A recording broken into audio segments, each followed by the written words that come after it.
Despite the lasting fame of the Beatles, not every song received universal praise from its members. Over the years, some tracks were met with mixed feelings or even dislike from the band members themselves. Now, at 81, Paul McCartney has revealed openly that he hated a particular Beatles song with a passion, contrary to the usual praise often associated with their catalog. This confession surprised many fans, as it shows that even iconic artists can have personal reservations about their own work. He explained that he found the song difficult to perform and emotionally draining, feeling that it didn't represent their best effort or artistic vision. McCartney's honesty highlights the complex relationship artists have with their creations, revealing a side that fans rarely see. The song in question was once considered a favorite by many, yet for McCartney, it was a source of frustration and discomfort.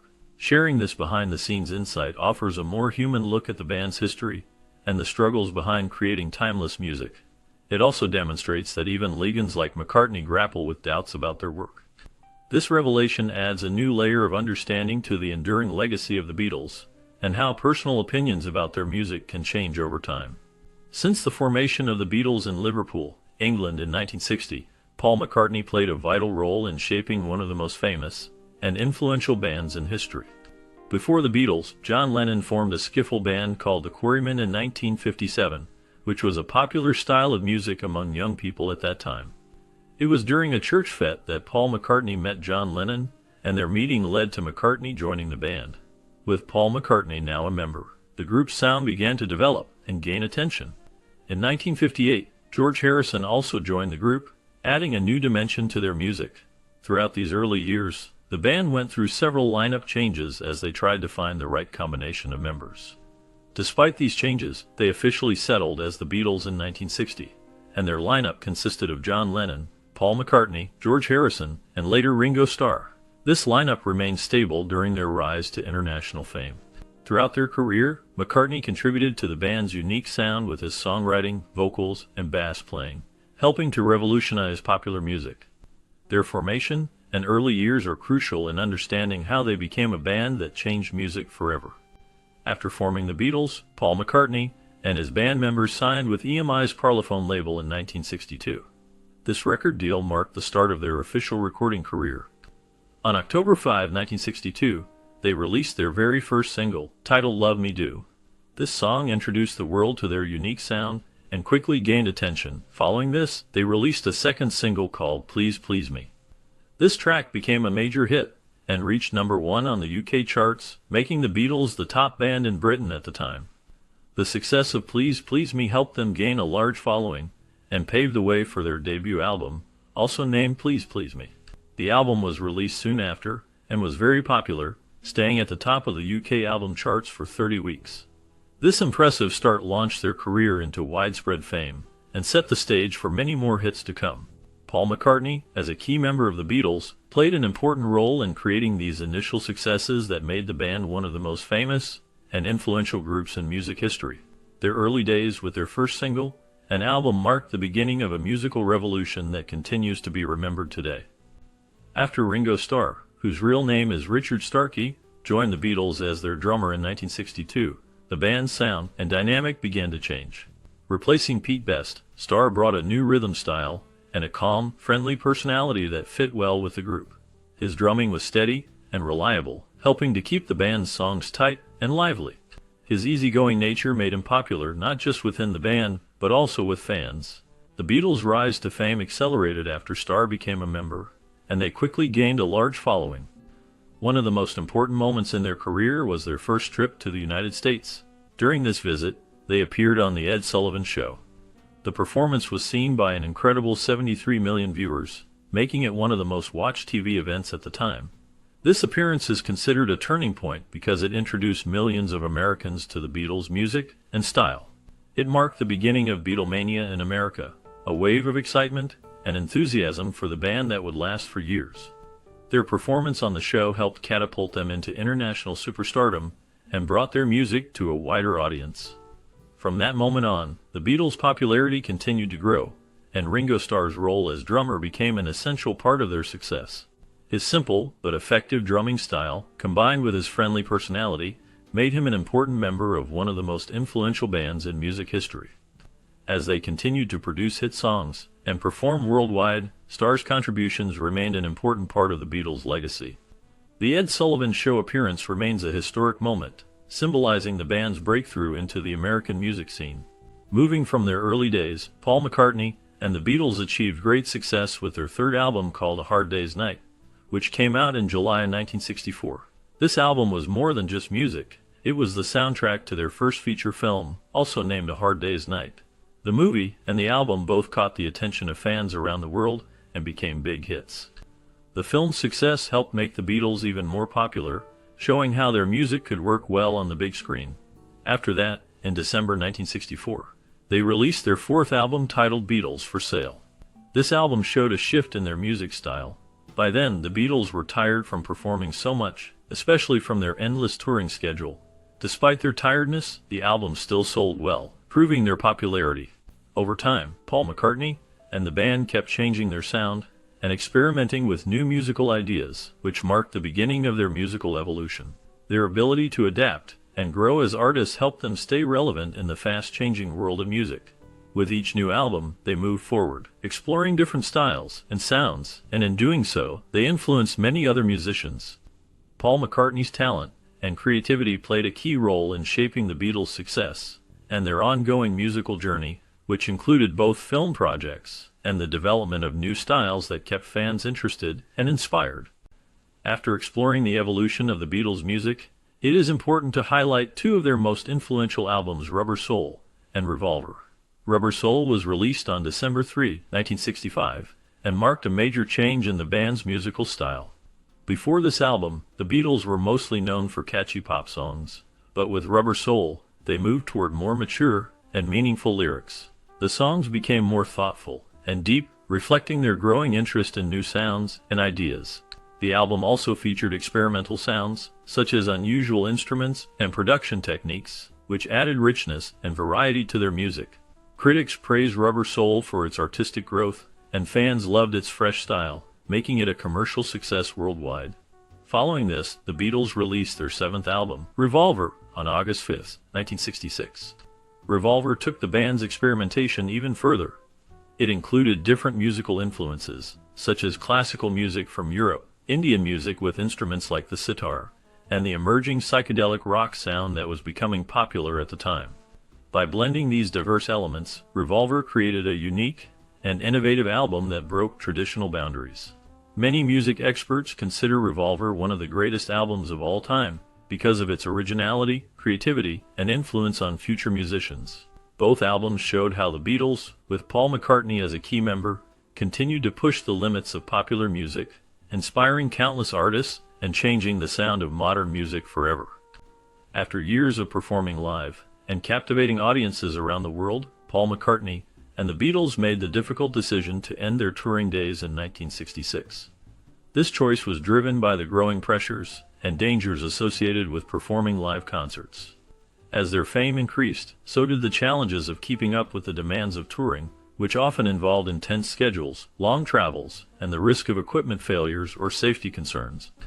The band members realized that to continue creating innovative music and push their artistic boundaries, they needed to focus more on studio work rather than the exhausting cycle of live performances. Their final concert took place at Candlestick Park in San Francisco, a historic event that marked the end of an era. After that, the Beatles concentrated on recording new material, exploring new sounds, and producing some of their most influential albums. This transition allowed McCartney and the group to experiment with their music in a more relaxed environment, free from the limitations of live shows. The decision to stop touring was a significant turning point in their career and helped shape their legacy as pioneers in music. It also reflected their desire to prioritize quality over quantity and to explore the full potential of studio recording. The move away from live performances highlighted their dedication to crafting timeless music that continues to inspire generations. Since its release in May 1967, the album Sgt. Pepper's Lonely Hearts Club Band has become a legendary work in the history of rock music. Many fans and critics consider it one of the greatest albums of all time. The album is notable for its diverse musical styles, blending different genres to create a unique sound. It features lively rock songs, gentle ballads, and experimental tracks that push the boundaries of traditional music. The band, led by Paul McCartney, used complex studio techniques to craft the album, including innovative recording methods and layered sound effects. This creative approach gave the music a rich and immersive quality that was new for its time. The album cover became iconic, showing a collage of famous people and artwork, which added to its mystique. Sgt. Pepper's also made a cultural impact beyond music, influencing fashion, art, and the way people saw popular music as a form of art. Paul McCartney played a key role in these developments, contributing to the songwriting and sound experimentation that set the album apart. It marked a turning point for the Beatles, showcasing their musical growth and willingness to explore new ideas. Over the years, the album has inspired countless artists and fans, remaining a symbol of creativity and innovation in music. Its enduring popularity shows how music can change and influence society, shaping how future generations view artistic expression. The success of Sgt. Pepper's is a testament to the talent and vision of Paul McCartney and his bandmates, who dared to push the limits of what music could be and created something timeless.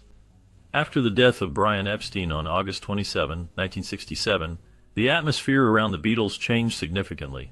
Epstein, who had managed the band since their early days, was a vital figure in shaping their success.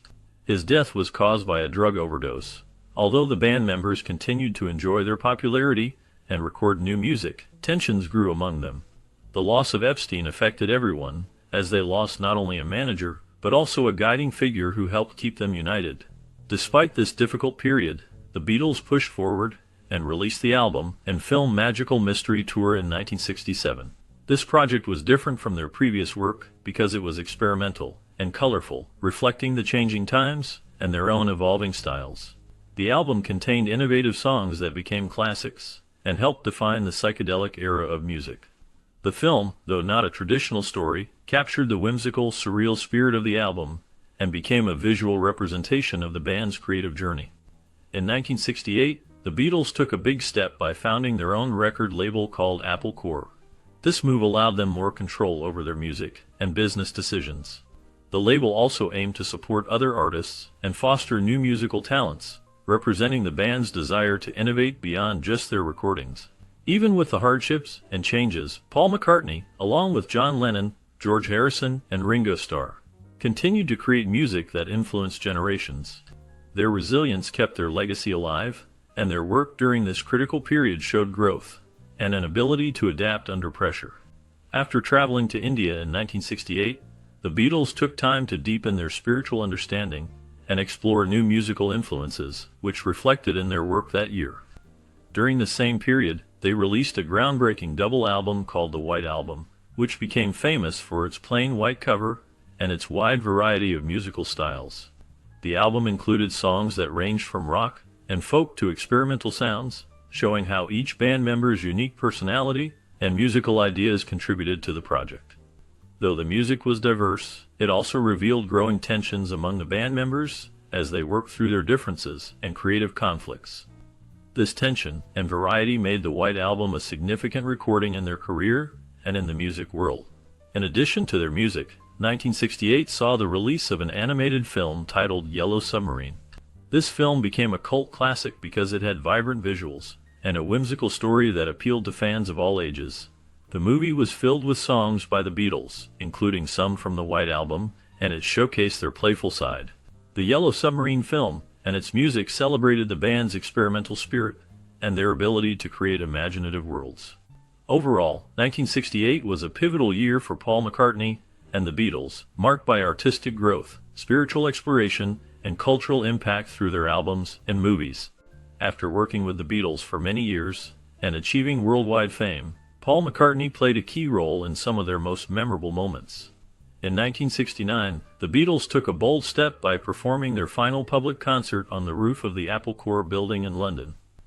This rooftop concert was not only an energetic live show, but also a special part of the filming for the documentary called Let It Be.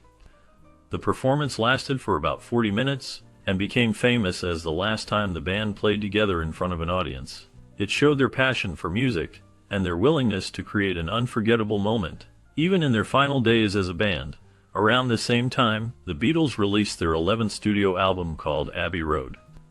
This album also came out in 1969 and was loved by fans and critics alike. Many people consider Abbey Road to be one of the greatest albums in music history. It featured songs like Come Together and Here Comes the Sun, which are still popular today. The album was their last recorded work together, even though they did not officially split until later. The songs on Abbey Road showed the band's incredible talent and ability to evolve as musicians. The album became a symbol of their legacy and left a lasting impact on the music world. Paul McCartney's contributions to both the rooftop concert and Abbey Road highlight his talent and importance in the Beatles' history. Their music continues to inspire generations, and their final performances remain a special part of music history.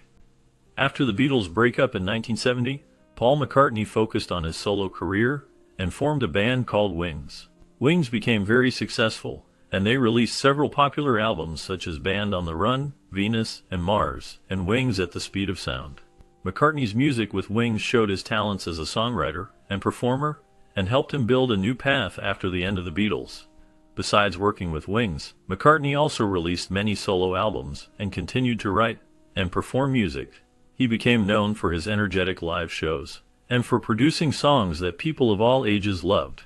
Meanwhile, other Beatles members followed different paths. John Lennon became an active peace advocate, speaking out for world harmony and justice. Sadly, his life was cut short when he was murdered in 1980. Ringo Starr also found success as a solo artist, releasing hit songs and albums, and he kept touring and performing for fans around the world.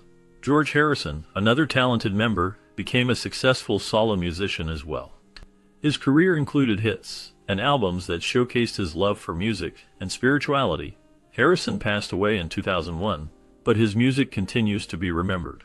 Throughout the years after the breakup, Paul McCartney remained a major figure in music, never stopping his creative work. He keeps releasing new albums, performing live shows, and inspiring new generations of musicians and fans. His influence and dedication helped keep the legacy of the Beatles alive, and his own career continues to grow stronger with each passing year. Immediately, you notice that Paul McCartney has a strong dislike for the song I'm Happy Just to Dance With You, because it was written quickly to meet a tight deadline during the early years of the Beatles. This song was sung by George Harrison, one of the band members, but McCartney's feelings about it have never been positive. He has expressed that the song was not created out of inspiration or love for the music, but rather out of the pressure to produce new songs fast. During those early years, the band faced many challenges, including the need to keep up with demand from their record labels and the public, who expected new hits regularly. This intense pressure meant that some songs, including I'm Happy Just to Dance With You, were rushed and written more out of necessity than artistic desire.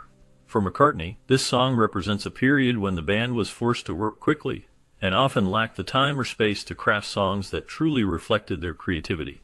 Despite its quick creation, the song remains a part of the Beatles' early catalog, but McCartney himself has never felt a fondness for it, knowing it was born from deadline stress rather than musical passion. This experience highlights the difficulties the band faced back then, balancing their artistic ambitions with the demands of their rapidly growing fame. Over time, McCartney has continued to reflect on how writing under pressure affected their work, sometimes leading to songs that he feels were not as genuine as others. Nonetheless, I'm Happy Just to Dance With You remains a testament to a period when the Beatles had to produce music quickly to keep up with the demands of fame and the industry. This song, and McCartney's feelings about it, show how even great musicians are affected by the circumstances under which they create music, and how these experiences can influence their attitudes toward some of their work. Initially, Paul McCartney and George Harrison collaborated closely as members of the Beatles, sharing responsibilities in songwriting and vocals. One notable example of this collaboration was the song I'm Happy Just to Dance With You, which was written specifically to give George Harrison an opportunity to sing lead vocals. However, McCartney was not fully satisfied with the song. He felt that it was too simple and served more as a filler track than a serious artistic effort. At the time, McCartney's feelings about the song were communicated quietly, but over the years, he has been more open about his opinions. In later interviews, McCartney admitted that he considered I'm Happy Just to Dance With You to be a work song, meaning it lacked the emotional depth and complexity he valued in their more serious compositions. He found the song to be somewhat shallow and not representative of his artistic standards. This candid criticism reveals that even during the creative process, there were differences of opinion among the Beatles members about the significance and quality of certain songs. Despite its simplicity, the song is still part of their catalog, reflecting the diversity of styles and feelings within the band. McCartney's honesty about his negative feelings towards it shows how his views evolved over time, and it highlights the complex relationship he had with his own work and their collective projects. The song remains a reminder of the times when even great artists like McCartney could feel disappointed with some of their creations. Initially, Paul McCartney's high standards for songwriting are clear in his constant desire to create music that is meaningful and of high quality. He often expresses dissatisfaction with songs he considers not good enough, showing that he values emotional depth and artistic integrity above all. For McCartney, a song's true worth lies in its ability to connect with listeners on a deeper level and to display genuine creativity. This focus on quality is a hallmark of his approach to music, especially in his early career. However, during the early years of the Beatles, McCartney and the band faced many challenges when trying to balance their artistic goals with the realities of the rapidly growing music industry. One example is the song I'm Happy Just to Dance With You, which McCartney has spoken about. He remembers this song as a symbol of the compromises the band had to make, often rushing to make quick decisions in order to meet recording deadlines and satisfy industry pressures. These compromises sometimes meant settling for a song that wasn't quite what they wanted artistically, but still fit into their busy schedule and rising popularity. McCartney's dissatisfaction with certain songs from that period reflects his desire to consistently create music that stands out and stays true to his values. Despite these early struggles, his high standards pushed him to grow as a songwriter, aiming for more heartfelt and authentic music with each new project.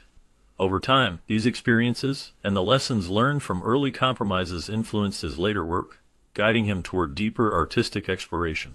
Throughout his career, McCartney has continued to prioritize quality and emotional depth, even as he navigates the demands of being a world-famous musician. His journey shows how high standards can challenge artists, but also motivate them to improve and innovate. His early experiences with the compromises made to keep pace with a fast-changing industry are a reminder of the struggles faced by many musicians trying to stay true to their art while meeting commercial demands. These early lessons helped shape his approach to songwriting and his perseverance in creating music that resonates with audiences around the world. McCartney's dedication to high standards remains a defining feature of his career and artistic identity, inspiring many generations of musicians. Paul McCartney, known for his vast musical talent and many hits, has also expressed dislike for certain songs he has been involved with. Besides the song I'm Happy Just to Dance With You, McCartney particularly dislikes a few others. These include Hold Me Tight, which he feels did not meet his high standards, and perhaps was not as well crafted as he would like. He also does not favor Little Child, expressing dissatisfaction with its quality or his own performance on it. Additionally, he has voiced his disapproval of Your Blues, a song that might have felt improvisational or lacking the polish he aims for in his music. What You're Doing is another track McCartney does not favor, possibly because he considers it a filler or not as important as other songs. Lastly, he dislikes She Said, feeling that it did not live up to his creative expectations. Overall, McCartney's criticism of these songs stems from a desire for high standards and concerns about whether the songs fully represent his artistic vision. Despite his feelings about these tracks, he continues to recognize his earlier work as part of his journey in music. Initially, Paul McCartney viewed the songs Hold Me Tight and Little Child from their second album with the Beatles as just ordinary filler tracks rather than standout pieces. McCartney felt that Hold Me Tight was written quickly to fill space on the album and was not polished, describing it as forgettable. He believed the song lacked the depth and care typically invested in more significant compositions, and considered it a kind of musical placeholder rather than a heartfelt or carefully crafted piece. Similarly, Little Child, which McCartney co-wrote with John Lennon, was also seen by him as more of a work song rather than a carefully built creative work. He explained that it was created to fill the album, reflecting the band's early days of trial and error when they were still finding their songwriting voice. McCartney and Lennon, during those early years, often produced songs in this manner, using straightforward melodies and simple lyrics to complete their albums while honing their skills. Despite their initial opinions, both songs have since been recognized by fans as part of the band's early sound and development, illustrating the band's process of growth. Over time, McCartney's perspective on these songs has evolved, but at that point, they were clearly seen as part of the band's early efforts to establish themselves in the music world. The band was still experimenting, sometimes producing songs that served more as filler than personal or significant works. This approach was common during their early career, as they learned to craft more polished and meaningful music. Even though McCartney considered these tracks less important at the time, they played a role in the band's development and their journey toward creating legendary music. Their rough beginnings helped shape their future songwriting and performance style, paving the way for more memorable hits. Despite McCartney's initial dismissals, Hold Me Tight and Little Child remained part of the band's early catalog, representing the raw, unpolished stage of the Beatles' creative process. As the band gained experience and confidence, they moved away from these filler tracks and focused on producing more heartfelt and well-crafted songs. Nonetheless, understanding McCartney's feelings about these tracks provides insight into the band's early days and how they saw their own work during that period. It shows that even legendary musicians start with less refined material, and it's through development and practice that they reach their full potential. The songs serve as a reminder of the Beatles' humble beginnings and their journey toward becoming one of the most influential bands in history. Furthermore, despite recognizing the raw energy that Your Blues brings to the album, McCartney admits that he personally does not feel a strong emotional connection to the song. He describes it as a heavy blues piece that has a dark and somber tone, which is quite different from his usual style of upbeat melodies and positive lyrics. McCartney explains that while he appreciates the intensity, the song's style does not resonate with his musical preferences or outlook, making it less meaningful for him.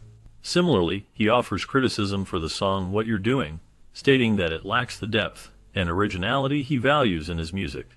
He believes that What You're Doing was created more out of necessity rather than passion, as it was intended to fill space on the album and satisfy the tight schedule faced by the band.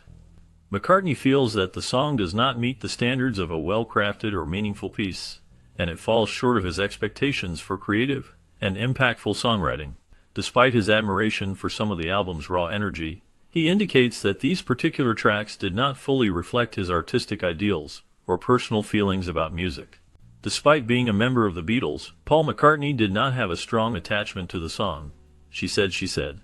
The song was written by John Lennon and is known for its psychedelic influence, which was popular during the time it was created. The lyrics explore themes of perception and reality, reflecting the experimental spirit of the late 1960s. During the recording sessions, however, McCartney experienced conflicts with Lennon and the other band members. These disagreements made the process difficult and less enjoyable for him.